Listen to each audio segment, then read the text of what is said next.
Hey guys, Coach Gaglione here. We're going to go over another great option for training alone at home in your garage gym. For some of you maybe now don't even have a bench press available, so a great option is the floor press. So there's actually some great benefits to the floor press regardless if you have a bench press or not, but it's going to limit your range of motion. It's going to almost be like a box squat for the upper body. It's going to break up the eccentric and concentric chain, so you're working that stopping power. You want to start from a dead stop. Dead stop, your elbows on the ground.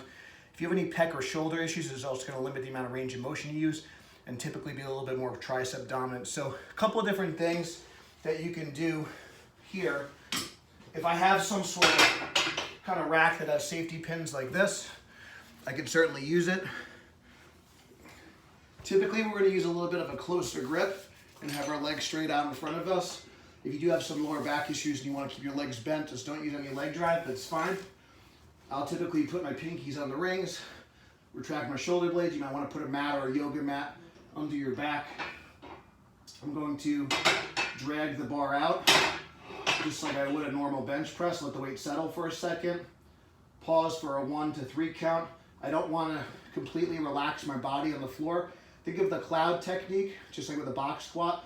I want to go into the cloud, but not go through the cloud. So once my triceps are in contact with the ground, I'm going to fire up.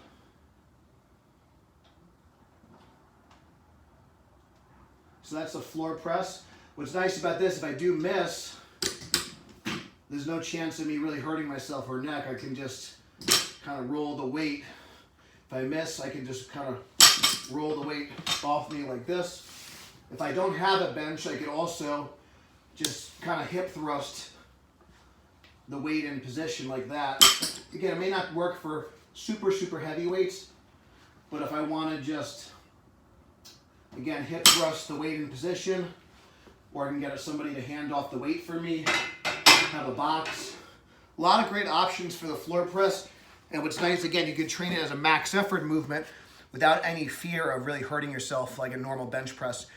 I would advise if you're training alone, use the bench press as a more submaximal tool, something like an overhead press or a floor press where there's minimal risk of injury is a better tool if you want to kind of push your reps in reserve lower or increase your RPE, rate of perceived exertion. So if you want to go max effort alone in your garage, floor press is a great option, much safer, and you very minimal chance of injuring yourself as compared to a traditional barbell bench press. That's the floor press.